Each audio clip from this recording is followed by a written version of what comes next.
What it do, 702, looking right at you. What you gonna do? Vegas Chronicles, the big homie. You know I bring it to you standing up, sitting down, laying down, all around. That's how I get down. Hey, check this out though. Before we get started, let me address a certain individual. You know, Dontrell, you think I don't know as you reporting my page on Facebook because I was crumbing on you, boy? I can screenshot it if you want me to. I don't want to put you on blast like that. But now check this out. See, I always knew to keep you around. Bread had a old saying: you keep your enemies close and your friends closer. You think I ain't you look, boy? You think I ain't always knew you had a soft white underbelly? You been a sneak. You went and reported my page because I was crumbing on you, because the top of your head looked like the back of the brownies, because the top of your head looked like an empty swimming pool, because the top of your head looked like Lake Mead in its current state of receding, because the top of your head looked like the dried up Euphrates River. Huh? That's why. That's why you did what you did. I tell you what. I gave you advice. I told you you should be a spokesmodel for Rogaine or Mogaine commercials. You know, I even offered you a job sniffing luggage at the airport. That ain't good for you. Oh, well, what about the? Let's get real serious now. What about the time we was in a joint? You want to go there? Ah, boy, look, I'm getting sick of all y'all little lying ass, backstabbing ass, oh, that's the homie ass, but when I'm not around, I hate sheep ass niggas. Justin Timberlake, Cry Me a River ass nigga. But I tell you what, brother, I'm not gonna even sing to your vibration. What I'm gonna do is I'm gonna just remind you of something, okay? That's all I'm gonna do. It was me, the person you looking at, that checked zone whack in the trust program behind you. Remember that? Remember how Zone Whack was talking about slapping you? That's on my dead daddy. You remember how Zone Whack was talking about slapping the S out? He said, you tell you get the F out of his face, I'll slap the S out of you. Remember how he used to talk to you? Remember how you used to turn down fades because you used to tell everybody you got diabetes? You always came back from chow with your little apple and your little sandwich. You were so humble in there. But you out here, you get a little liquor in your system, you get around a bunch of whoever you think you're around, and now you all this and that. Boy, stop it. But that's cool though. But I ain't even mad at you because you're LWAC. You still that little bug-eyed little thing that used to crawl on the ground in the Gershon that I couldn't tell the difference between you or a locust. You used to be on the ground a little bug-eyed, looking at one all like this, all in the face. You know, that was me. This is me. You forgot about me? The one that used to go in there and turn on y'all lights because you and your sister was scared of your crazy ass grandmama. May God bless us all. But wasn't that me that used to go in there and turn on the lights because y'all was scared to go in the house because your grandma used to turn the lights off when y'all stay out past curfew? And y'all was scared to go in, so you'd send me in there and I'd turn on the lights. You don't remember that? Boy, if you don't stop, if you don't want me crumbing on you, just say, homie, stop, I quit. Don't report me, dude, when we start doing that. But anyway, it is what it is. God bless you on your journey. And listen, I even go as far as this. The next time I shave, I donate my hair to the top of your head, if it make you feel better, because it's so empty up there. If a person lean over your head, they can read your thoughts, boy. You need to do something about that bald spot, man, for real. Anyway, Vegas Chronicles. Did y'all know? I'm gonna tell you this for you alley shots, and this is not disrespectful. This is just history. Did you know that y'all not the first ones to wear yellow and green? I bet y'all didn't even know that. See, that's why. That exactly why. I guess God left me here to remind you. You wasn't. I'm gonna tell you who was the first ones to wear yellow and green, and it wasn't. Let's say. I think Wicked Style Players wear yellow, but way after the fact. The first person to wear yellow and green was the original Winslow Parks. See, I used to be up there with David McAfee. Chill them, Chill Will them. They used to wear green and yellow. Way back in '89. Winslow was wearing, when it was double O Winslow, they used to wear green and yellow. That's when they formed an alliance with us. David McAfee was one of the reasons why the alliance was formed, because he stayed all the way at the top, to the right, all the way at the last. At his house was the last house until it turned to complete desert. I used to be up there with David D-Mac. So the alley shots wasn't the first to wear green and yellow. It was double O Winslow. They just turned hillside and went a whole nother route. But double O Winslow was green and yellow, bro, all day. Jody Mack used to stay in Winslow Park. Me and Brad used to be up there with them cats. So just to give you a little history, okay? Today I want to talk about two things. One, it's unfortunate that, in this journey of life that we live, that sometimes we started off with people we consider, family, friends, loved ones, or whatever. For instance, me and Lil Bread. That was my brother. Boo, that's my brother. Y'all call him Lil Bread. Me and Big Bread, we call him Boo. That's me and him was, like Bread. We was a clique. We was three the hard way, man. If it wasn't me and Bread, it was me and Lil Bread. Because one of us stayed in jail. If it wasn't Bread and Lil Bread, it was, me and them. But we always stayed locked up. But I remember one time we was over there on Hilltop, me and Lil Bread. And we was kicking it with Lou Dog and John Holloway earlier. And later on that night, we was, Lou Dog had some weed. He came over there, and Lou Dog had, this when Endo really first started hitting, you know what I'm saying? Lou Dog had some Endo. He came over there. We get hot. So me and Lil Bread, we fall asleep. We wake up. It's nighttime. We ain't got no food in the house. Ain't nothing up in there, right? Ain't nothing in the house but guns, right?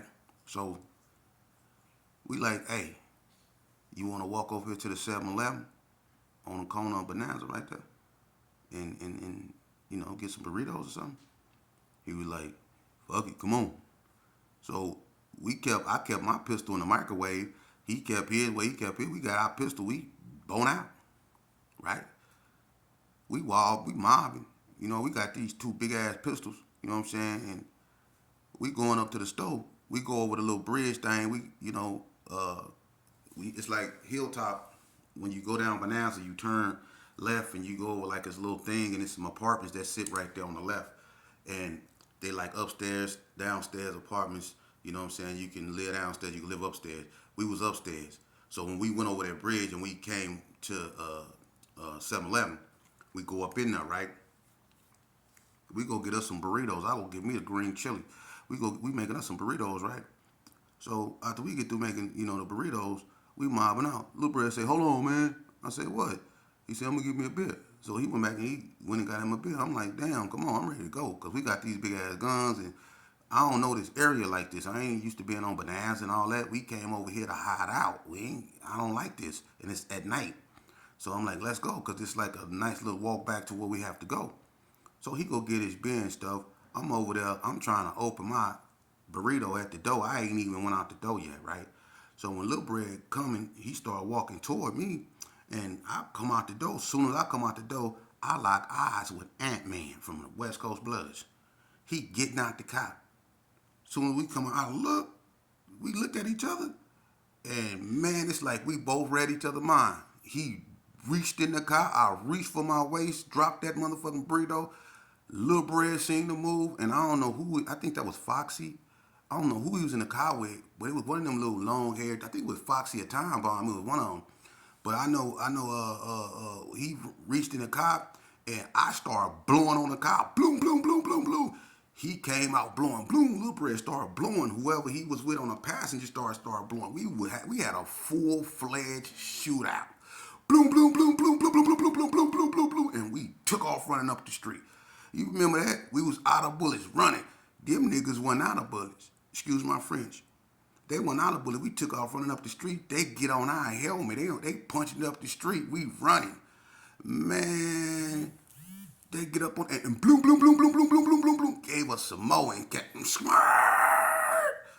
Man, we laying down there skint up, looking bad. We get up, we running now. I got a limp because I hurt my knee. We gone. Right? Now, mind you, we went up here to get some burritos and eat. We wasn't looking for no trouble.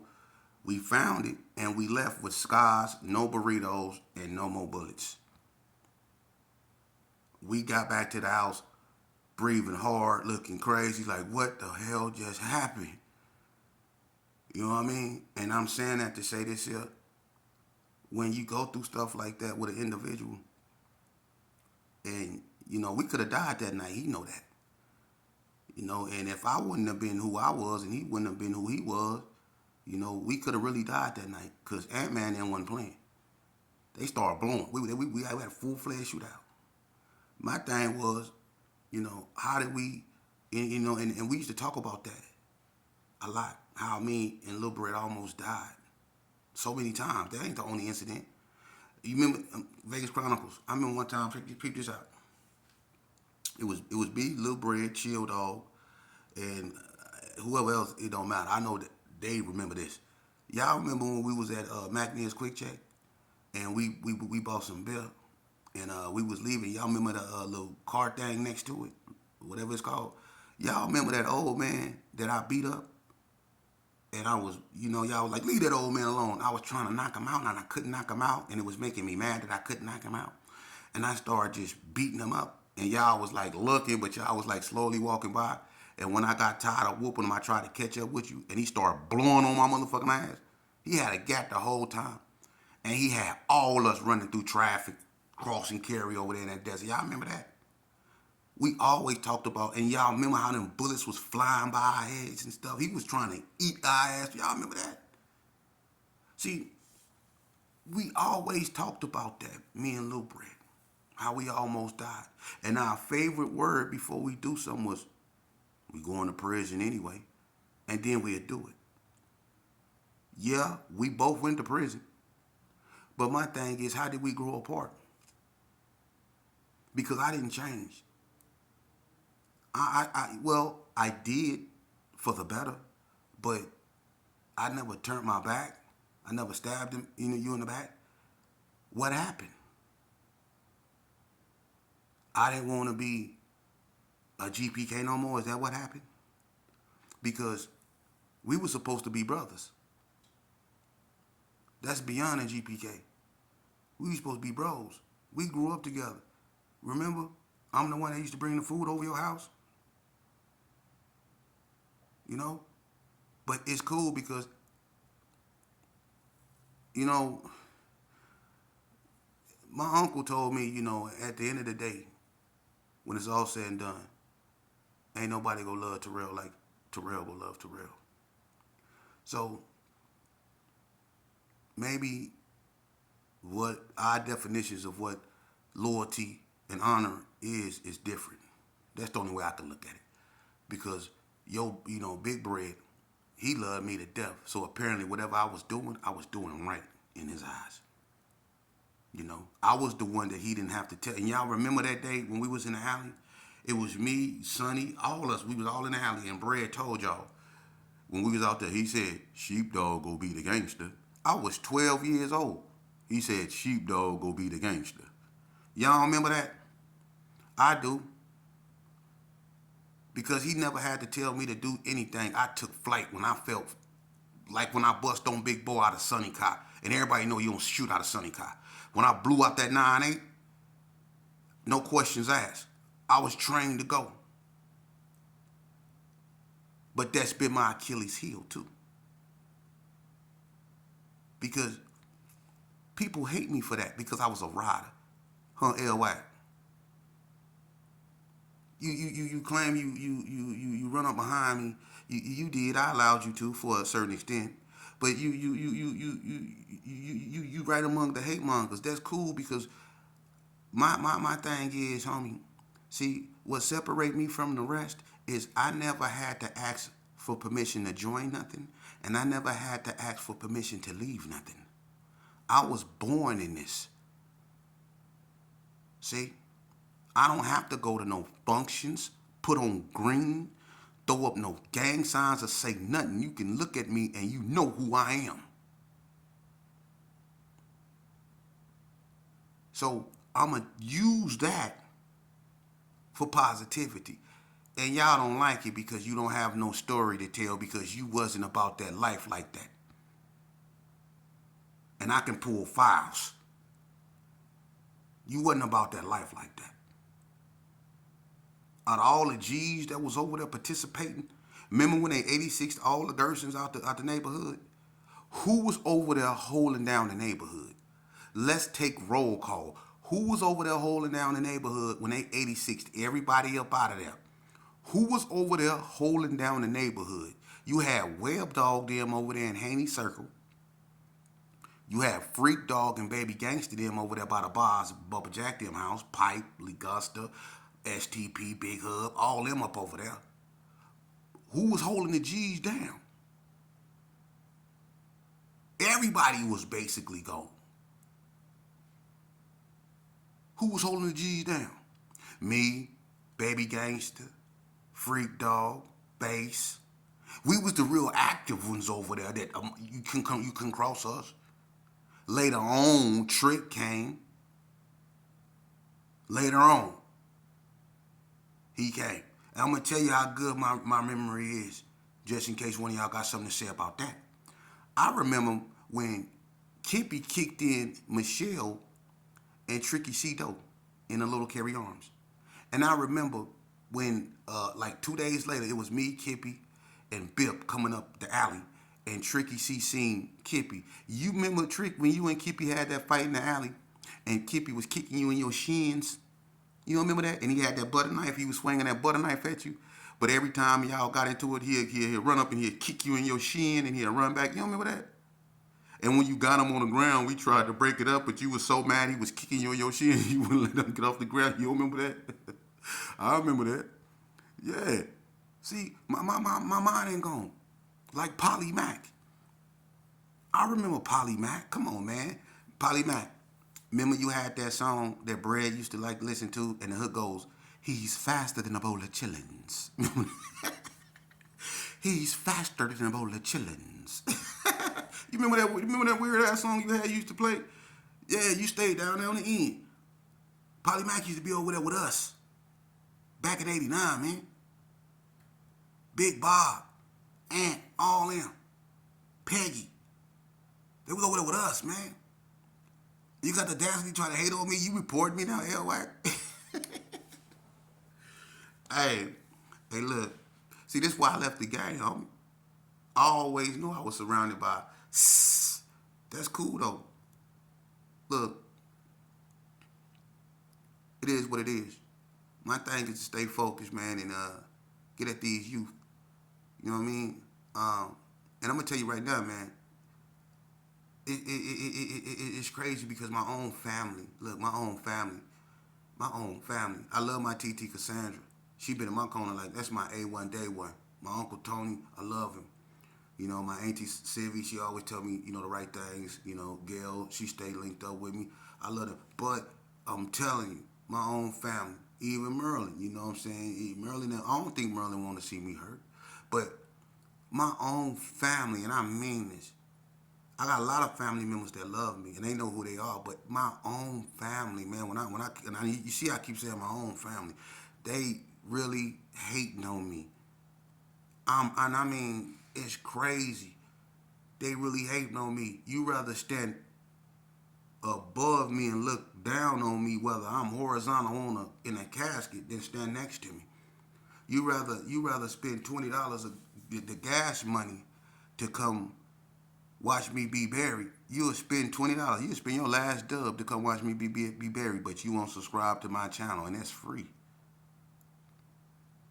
See? My whole family, since I've been a youth, I've been called crazy.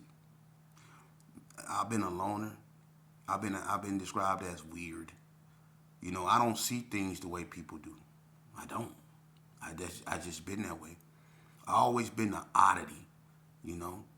And you know what? I realized it took me a minute that I'm not the crazy one. You guys are. That I'm not the weird one. You guys are. Everything you label me, that's you. For real. You know how I know that's you?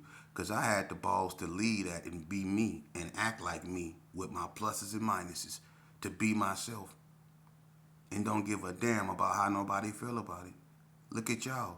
Y'all still feel obligated to put on green, do this right here, and talk about K-Love, K-Down, and all that when you know ain't no love, ain't no K's, and you know ain't nothing down in no K's. Y'all know it's over with. You know what I mean? Y'all scattered out there. Y'all don't like each other. What you need to do is start talking about how you can save your children because you can gave up on yourself. Just like L. Wagon gave up on the top of his head. You can gave up on yourself. But my job is to remind everybody, of what happened. Look at the aftermath of it all. We didn't wipe ourselves out. Now we tired. We didn't murdered ourselves to the point to where we war weary now. Look at all that carnage we committed in this small ass state. And now everybody they running around here like don't nobody know what to do. The females so lost, and that's sad though because we got to do something or we go perish, man. Because once the black woman give up on us, we gone. And they rather lay with each other than lay with us, and that's a sign of they leaving. So until we better wake up for real. And all these little petty squirrels, and I'm not finna get into no internet nothing. I ain't go back and forth with nobody. Report what you want to report. Ain't nothing to go deter me from my mission because God gave it to me. And can't nobody put me nowhere that he can't put me deeper. So if he telling me to do this, then I have to. If you don't like what I'm doing, you don't have to watch me do it. But if God put me out there to do something, to say something, to relay something, then that's what I'm going to do, man, because I fear him more than I fear anything. And I'm not really, if I was a bust, if I was a real dirty dude, man, I got a briefcase full of dirty laundry. That's not mine. And I keep it in the briefcase because it's not mine. You see, my briefcase open. You can go all through mine. I ain't got none concealed. Mine open. But man, listen, if I was just to go there, I can go there. And I don't go there because a lot of y'all ain't even worthy. I only begin you credit to your irrelevance. So I'm not doing that. What I'm going to do is stay focused on the mission at hand, which is to, look, get the guns out the backpacks and put books back up in them. That's the curriculum. We got to teach the youth to that how they acting is not how they were designed to act.